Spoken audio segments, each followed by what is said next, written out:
Sebastian Arroyo. I was born on July 11th, 2000 in Sioux City, Iowa. Me llamo Diego Ahumada, 5 de agosto de 1994, en Chile. I was enrolled at Western Iowa Tech Community College, and I was working on my associate's degree to then transfer onto Morningside College here in Sioux City, Iowa. Yo estaba, bueno, en el 2019, yo estaba en Chile, antes de agosto del 2019, y estaba postulando para un programa para poder estudiar artes culinarias en el WIT, en el college de aquí de Sioux City. We met at Western Iowa Tech at the coffee shop there at the time. I think it was the Coffee Spot. Yeah. And it was a cart back then. And I would just always get a coffee, my iced coffee in the morning, and he would be there sometimes. And then, like, it was just kind of like an everyday thing where everybody would be like, oh, hey, how are you? Like, oh. Sí, ahí me acuerdo que le pedí como las redes sociales. Yeah. Y ahí empezamos como a hablar y ahí después nos empezamos como a juntar. Y bueno, como yo estaba en un programa del WIT, hubo unos problemas con el programa de WIT. Y entonces nos tuvimos que ir. Y yo me tuve que ir como de la ciudad, recuerdo, y fue bien complicado porque no podía estar moviéndome por el tema del COVID y viniendo como de una ciudad a otra porque podía traer yo el virus. Entonces, ¿cómo se llama? Me tuve que tomar la determinación si quedarme en esta ciudad o en la otra ciudad. Y yo estaba recién conociendo a Sebastián, entonces como que yo la verdad que quería estar con él. Entonces, yo tomé, o sea, bueno, hablándolo con él y todo eso, yo estaba solo, el Seba era como el único como apoyo que tenía en ese momento, entonces él ahí me ayudó mucho y ahí empezó como nuestra historia de... Yeah, it was weird because, like, I remember, like, you asked me for my Instagram at the coffee spot. From then on, it was like just conversation. And then after COVID hit, they kicked Diego out of the program at WIT, so then he didn't know what to do. I remember when he had to go to Spencer, I actually went to go visit him multiple times in Spencer. I think April, ¿no? I feel like it was April. Yeah. Because at the time when... Yo me acuerdo que el 13 de enero, o sea, el 13 de April, yo le pedí que empezáramos como a hacer como... Yeah, the 13th of April is the date that Diego asked me to be his boyfriend, because we just had that whole going back and forth to the cities and stuff. We just had like, hey, like, we're in a pandemic, why don't we just stay put and be something? At this point, I kind of had the mindset where I was like, I really like this man a lot, and I feel like I can't let that get away.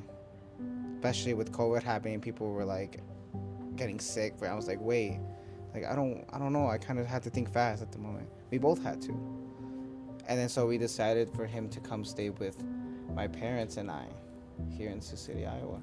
Within like our first time of living together was weird because it was during a pandemic and it was at my dad's house.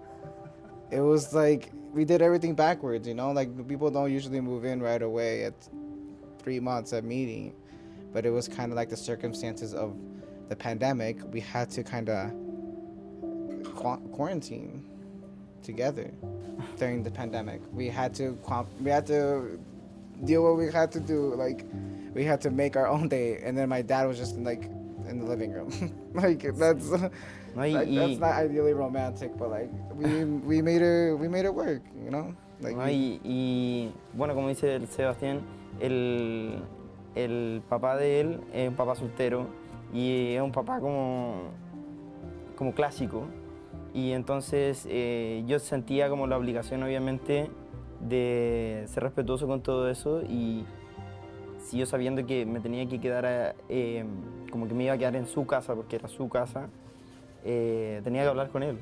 Entonces como que yo dije, ya tengo que hablar con él y decirle todo lo que siento por su hijo. Y fue como cuando le pedí la mano al papá del Seba para poder estar ahí y para que él también me entendiera toda la situación y tenerlo al tanto de todo, la verdad.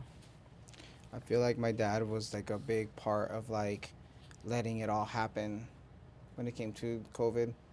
I feel like just him being really open-minded, being really cool about how I feel, how I feel like that got him to think as well that maybe life really is too short. And if his son, which is me, was happy, that's what he wanted to be, or what that's what he wanted to do. And then, like, to think like Diego's family is in Chile, so during the pandemic, you couldn't just go and visit your family. So like we kind of became his family, in a good, like, you know, in our own way. Es bien importante que la familia igual como que esté apoyándote, porque si nosotros la verdad tenemos suerte de que hemos tenido una familia bien que ha estado con nosotros y nos ha apoyado en muchos momentos importantes, pero si no lo hubiéramos tenido, como sabemos que hay gente que no tiene mucho el apoyo de su familia, sobre todo cuando también tienen temas de como hablar de que cuando la gente a lo mejor sale del closet o qué sé yo, hay padres que no se lo toman bien y en verdad cuando no hay ese apoyo de ellos es súper difícil, súper difícil. Tengo que dar gracias que la familia del Seba y la familia mía son unos excelentes padres y familia y todo. Sí. It was crazy because when Diego asked my dad for my hand in marriage, I was there. And this was all like to think like before the pandemic, I didn't even think I was gonna. I never thought that I would be really like in love during like everything that was going on. I never would have thought. If you would have told me I would have gotten married during a pandemic, I would be like, you're crazy. Y teníamos miedo porque me acuerdo que habíamos ido el día anterior a ver dónde íbamos a hacer toda la ceremonia y todo eso, y hacía mucho viento. Yeah, we were scared. Yeah, because it was getting cloudy and everything. We're like, no, this is their special day. Oh gosh, this is a sign.